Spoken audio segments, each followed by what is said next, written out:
கிறிஸ்துவுக்குள் இருப்பதை கிறிஸ்துவை தரித்து கொண்டிருப்பதை குறிக்குதுன்னு ஒரு 3 வசனத்தை பார்த்து முடிக்கலாம். கலாத்தியர் 3ஆம் அதிகாரம் 27 வசனம். கலாத்தியர் 3:27 கிறிஸ்துவிற்குள் இருப்பதை ஞானஸ்நானம் என்று சொல்லும் பொழுது கிறிஸ்துவுக்குள் இருப்பதை. ஏனெனில் உங்களில் கிறிஸ்துவுக்குள்ளாக ஞானஸ்நானம் பெற்றவர்கள் எத்தனை பேரோ அத்தனை பேரும் கிறிஸ்துவை தரித்து கொண்டீர்களே. கிறிஸ்துவுக்குள் ஞானஸ்நானம் பெற்றவர்கள் எத்தனை பேரோ அத்தனை பேரும் கிறிஸ்துவை. அதுதான் மீனிங். என்ன இப்போ ஞானஸ்நானத்தினுடைய முக்கியமான காரியம் என்னன்னா, கிறிஸ்துவுக்குள்ளாக என்ன பண்றாங்க, ஞானஸ்நான பெறுகிறாங்க, கிறிஸ்துவுக்குள் வைக்கப்படுகிறாங்க. அதாவது மெய்யான சபைக்குள் வைக்கப்படுகிறார்கள் அல்லது கிறிஸ்துவை தரித்து கொண்டிருக்கிறார்கள் என்பது பார்த்தீங்கன்னா அதனுடைய ஸ்பிரிச்சுவல் மீனிங்காய் காணப்படுது. ஆனால் இன்னைக்கு யோசித்து பாருங்க, ஞானஸ்நானத்தில் கிறிஸ்துன்ற பேரே வராதில்ல. அப்போ கிறிஸ்து இல்லாமல் ஞானஸ்நானத்துக்கு அர்த்தமே கிடையாது. ஏன்னா அதனுடைய மீனிங்கே என்ன அப்படின்னு நீங்கள் யோசித்து பார்த்தீங்க அப்படின்னு சொன்னால், கிறிஸ்துவுக்குள் வைக்கப்படுவதை, கிறிஸ்துவுக்கு கீழ்ப்படிவதை, கிறிஸ்துவனுடைய அங்கமாய் மாறுவதை, கிறிஸ்து நமக்காக மரித்தார் உயிர்த்தார் என்பதை விசுவாசிக்கிறத அது குறிக்கிறதாய் காணப்படுகிறபடினால பவுல் இப்படியே எழுதுறார், ஏனெனில் உங்களில் கிறிஸ்துவுக்குள்ளாக ஞானஸ்நானம் பெற்றவர்கள் எத்தனை பேரோ அத்தனை பேரும் கிறிஸ்துவை தரித்து கொண்டிருக்கிறீர்களே. அதிகமாக அந்த சப்ஜெக்டுக்குள்ளே போக நான் விரும்பல.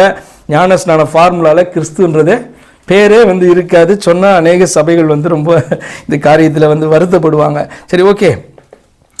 அப்போ ஞானஸ்நானம் என்பது நான் சொன்னேன், வெளியில் நம்ம தண்ணியில் மூழ்கி ஞானஸ்நானம் எடுத்தாலும் அது என்னுடைய இன்னர் ஸ்பிரிச்சுவல் மீனிங் டெஃபினட்டாக கர்த்தருக்குள் வைக்கப்படுறது. ஏன்னா இப்போ பேப்டிசம் அப்படின்னு சொன்னால் மூழ்கிறது, குளிக்கிறது, ஃபுல் பாத்து, அதுதான் அதனுடைய இம்மர்ஸ், அதுதான் அதனுடைய மீனிங். என்ன பேப்டிசம் அப்படின்றது, பேப்டைஸ்ன்றதுடைய மீனிங். அப்போ இது வெளியில் நம்ம குளிக்கிறனா வீட்டில் குளிச்சுட்டு வந்துடலாம்ல.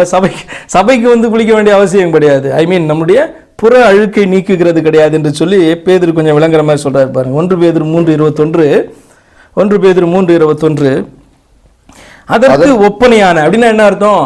அதாவது ரட்சிக்கப்படுவதற்கு ஒப்பனையான, நோவா காத்ததை போல காக்கப்படுவதற்கு ஒப்பனையான, அதற்கு ஒப்பனையான ஞானஸ்நானமானது மாம்ச அழுக்கை நீக்குதலாயிராமல் தேவனை பற்றும் நல் மனசாட்சியின் உடன்படிக்கையாயிருந்து இப்பொழுது நம்மையும் இயேசு கிறிஸ்துவனுடைய உயிர்த்தெழுதனால் ரட்சிக்கிறது. ஆமென். ரொம்ப கிளியரா சொல்றாரு. என்னன்னா இது சும்மா வெளியில இருக்க அழுக்க, உடைய பாடியில் இருக்க அழுக்க நீக்கிறதான காரியமே கிடையாது. இது பிசிக்கலான ஒரு காரியமே அல்ல.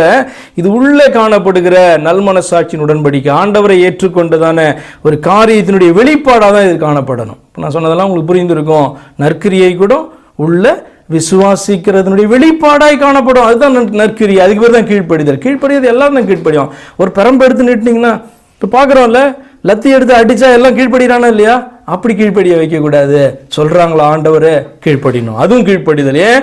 உள்ளத்தில் ஆண்டவரை நேசிக்கிறபடினால், விசுவாசிக்கிறபடினால் உண்டாகிற கீழ்ப்படிதல், அதுக்கு தான் பேர் கீழ்ப்படிதல் ஒழிய, அதுக்கு தான் வேதம் சொல்லிக் கொடுக்குற நற்கிரியை ஒழிய, நற்கிரியை செய்து ரட்சிக்கப்படுன்றதான அந்த நற்கிரியை வேற அர்த்தத்தை அது குறிக்கிறது. சரியா?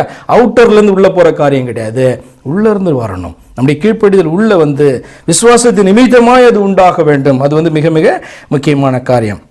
அப்போ ஞானஸ்நானம் விசுவாசிக்கிறவன் செய்கிறதான காரியம் என்பது மட்டும் பார்த்து முடிச்சிடலாம். மார்க் 16:16 ஞானஸ்நானம் எடுப்பது, ஞானஸ்நானம் பெறுவது என்று சொல்வது விசுவாசிக்கிறவன் செய்கிற ஒரு காரியம்.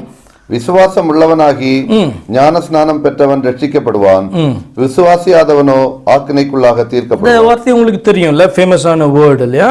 அப்ப விசுவாசம் உள்ளவனாகி ஞானஸ்நானம் பெற்றவன் ரட்சிக்க. அப்ப ஞானஸ்நானம் பெறல ரட்சிக்கப்பட மாட்டேன் அப்படி இது எடுக்கலாம்ல. ஆனா அப்படி சொல்லல. என்ன வசனம் சொல்லுதுன்னா, விசுவாசம் உள்ளவனாகி ஞானஸ்நானம் பெற்றவன். அப்ப அதுல எது முக்கியமாய் காணப்படுது அப்படின்னு சொன்னா, ஞானஸ்நானம் என்பது லிங்க் பண்ணி வருகிறது விசுவாசம் உள்ளவனாக்கி. விசுவாசம் உள்ளவனா என்ன பண்ணுவான்?